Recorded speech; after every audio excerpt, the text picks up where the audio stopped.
Hi guys, welcome back. Hope you're all well.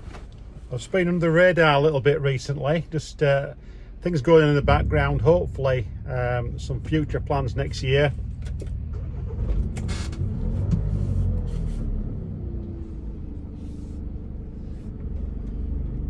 But if you're wondering where I am, I'm in Plymouth at the moment. And I'm just about to get on the ferry to Santander, northern Spain, and head into Portugal for MadRon.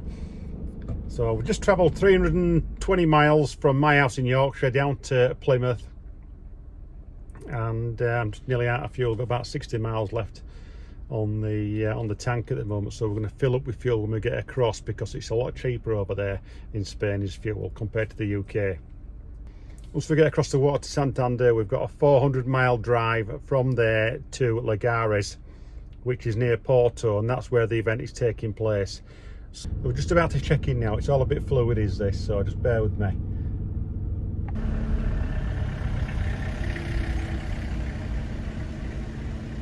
Oh yeah. Hello there. Just your passport for me, please. Passport. Yeah, that's it. Thank you. See the number letters. Okay. There we go. There's your seat number on your boarding pass there. Lovely. All right. Thank you. Just head forward to the marshal next, and he'll direct you. Cheers. Have a good crossing. Thank you. Bye. Okay, so checked in there.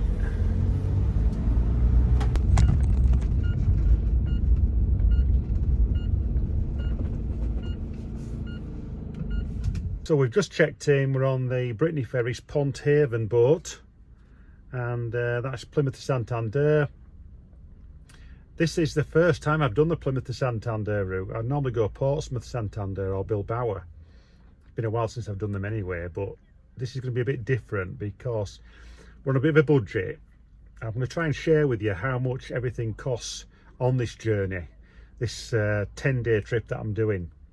So it's going to be the ferry costs, what's on the ferry, fuel costs, all that sort of thing. So if you're thinking about doing a trip like this, you've got some sort of idea how much it's going to cost you. I'm doing it on my own as well, and I wanted to do it on my own because I wanted a bit of a solo road trip. And when I get to the destination in Portugal at Lagares, there's people that I will know there anyway, so it's not like I'm doing it totally on my own. This is a trip going to meet friends, shall we say, at the event MadRon. So what's it cost so far to get here? Well, we've done 310 miles in the van. That's about 85 quid worth of diesel, and the ferry over to northern Spain is, I think it's, let's have a look, this way it is £351, which is an overnight ferry. It's about 22 hours on the ferry, and to keep the cost down, I've not booked a room on the ferry. I've actually booked a seat, reserved a comfy seat in a quiet lounge. They say quiet, we'll find out what it's like when we actually get on board. But it's a quiet lounge. It's away from the public areas, and the people that are only allowed in are the people that have got reserved seats in there. So it should be okay. It's only 22 hours. I've got my night bag packed for the ferry as well. I'm hoping that there's some communal showers in the toilets. We'll weigh that up when I'll find out when we get on board. But I've got things to occupy myself as well. Hopefully, I think there's a cinema on the ferry, but I've downloaded some podcasts and videos if I do get bored and it's cold outside, because normally I do like to get out on deck and see what's going on, especially when you're going down through the Bay of Biscay, because there's sometimes dolphins to be seen. And I've got my big coat with me as well to keep warm if it is cold on deck. So enough prattling on, let's get on the ferry.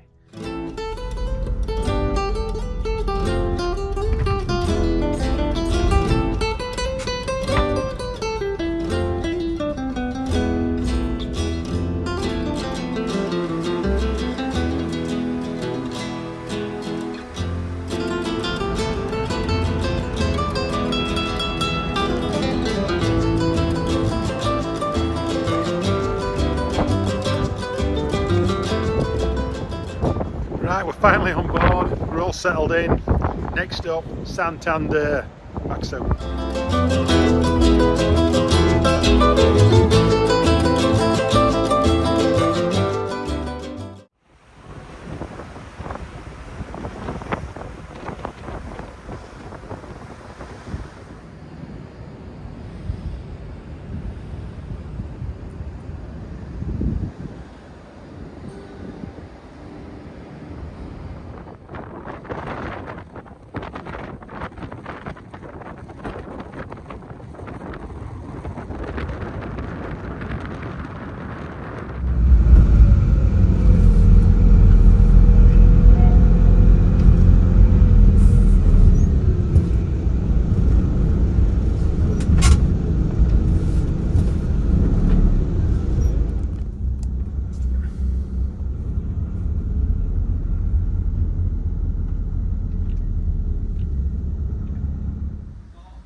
Right, you've just seen me there filling up the van. I've just got off the ferry here in Santander. I'm about 2 kilometres from the ferry port, and I'm glad that I waited to fill up here. I've just put 77 litres of diesel in, and it's cost me €94. That's worked out at just over £1.7 a litre.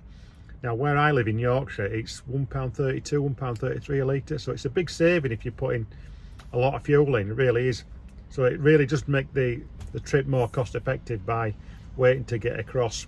So that little trick of just putting enough diesel in to get me down to Plymouth really paid off. As far as the crossing goes from Plymouth to Santander, quite a smooth crossing. I woke up this morning to the sun shining nicely and the sea was really calm. It was a tiny bit choppy on the departure last night, but not too bad. But this morning we're absolutely really peaceful. What can I say about the ferry? If you're doing it solo like me and trying to keep the cost down, I think booking a seat in the quiet lounge is the way to go. It's only £9 for the night. And one thing I will say is that you've got to plan ahead. Think about the things that you might need when you're on the boat. Luckily, I took my big coat, my dry robe, and I used that as a blanket to keep myself warm during the night. I actually ended up sleeping on the floor by my seat. It was a lot more comfortable, and I got 8 to 9 hours sleep last night. I was really surprised. I woke up this morning, well, somebody woke me up, actually heard them talking. It was about 9 o'clock when I actually woke up, and I then went to the toilet area where there's a shower close by to the quiet room. I got myself freshened up there with a shower and a change of clothes, and good to go. I got some breakfast. One thing I will say about the Ponthaven boat, the food's pretty good, even in the sort of self-service cafeteria area. Last night I had beef bourguignon, mashed potatoes, peas. I went to the cinema, so what was it, Jurassic Park The Rebirth. That was quite a fun film, actually, quite entertaining. So that kept me going till about 10:30. And this morning I had a full breakfast in the restaurant. It can be a little bit boring at times on the boat, so you need to have things with you. I just listened to some podcasts, the radio, and kept myself busy just by walking around the deck periodically, just enjoying some of the sun. So it's a lovely day. Let's make tracks. We need to get down to Portugal, to Porto, Lagares in fact. I've got the coordinates in my sat-nav already. It's about 630 kilometres, which equates to just over 400 miles. And it's going to take about 6 hours. So I really want to get there tonight, and then tomorrow I've got all day to get myself set up and get ready for MadRon. Let's go.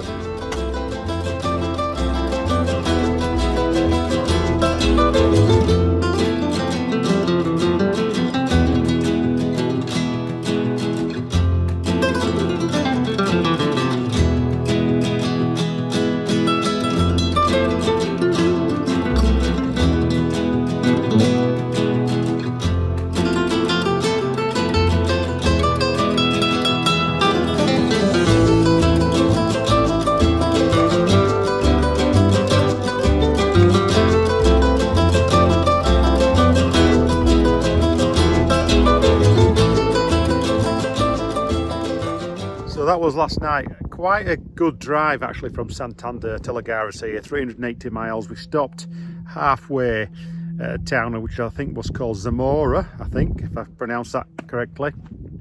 Got a pizza at Domino's. I was just absolutely Marvin, starving I was, so found the nearest pizza place close to the motorway, which was like 10 minutes into the town, and filled myself up and got going again. Arriving here just around midnight. The weather at the moment is pretty good. It's had a little bit of rain earlier on, but it's warm. As you can see, I'm in a t-shirt and I've got shorts on as well. But this morning, woke up pretty tired. Just been a lazy day really, just getting things organised, just getting the van and the camp set up. So we're ready for the rest of the week. Let's have a look round. Here we go. We've got the camper van, which you may have seen before. But we've got the awning up, and I've just got this Kayam drive-away awning. I only got this last week. It was a last-minute thing. I'd ordered one on eBay a couple of weeks ago, and the guy was a mess, so it didn't turn up. And I managed to find this one really at the last minute on eBay up at Northallerton, and contacted the guy straight away. And I went up to collect it the following day after buying it. Now I've had one of these Kayam Motordome awnings before, and they are really good. The last one I had quite a few years. Again, that was another eBay bargain, which I'd got for under £100, and it lasted me about 4 years before the weather got the better of it. This one is actually in better condition than the last one that I had, and this was 130 quid, and it's so easy to put up. One man can do it, or one person can do it, and it's a frame type system, and it goes into quite a small bag as well, so it's very portable. So this is the garage for the next week, or till Sunday or Monday, whenever I decide to leave. We've got the bike in there, we've got a table chair, we've got some lighting as well up there. We'll talk about the bike in a little while. But going into the van, see, we've got some shelter. That's the main thing. We need some shelter because we have got some rain forecast for a couple of days, tomorrow and the day after. Then it's going to be sunny. So in the van, we've got it's a little bit scruffy at the moment, just a bit getting organised still. I've got the microwave out already because I've just warmed up the last of the pizza from last night. But yeah, this is my little home from home, and really nice comfortable bed. We've got hot water, we've got heating if we need it, but I don't think we're going to be needing heating. I mean, on a night here at the moment it's 12 degrees and that's warm enough. We're just going around the back in the garage. I've got a shower here which has really got a long pipe on it, so I can have a nice warm shower at the back. Just set my little cubicle up and we can get showered off. But in here I've got all my riding kit in the box, 2 sets of boots, I've got 2 helmets, one's on the table out there. We've got 2 boxes full of spares and tools, air filters, we've got some spare fuel for the generator because I'll get the fuel for the bike when I'm out and about. And yeah, the generator's there, so we've got 2 kilowatt Jenny, and we've got some spare water. We've got 80 litres on board in the underslung tank on the van, plus 40 litres there, so that should keep us in showers hopefully to the end of the week. But if we have to, we can refill just over here. Switch till that car's gone past. There's a little toilet block there which has got a tap to fill the water drum up and some clean toilets as well, so its facilities are on site, they're pretty good. Further down, some of the guys have just arrived in the last day or so, like I have. They've got set up, and in the distance we've got the marquee, which is going to be, somebody's described it as the pub. That's the communal area where everyone can gather, where they'll be signing on for the event.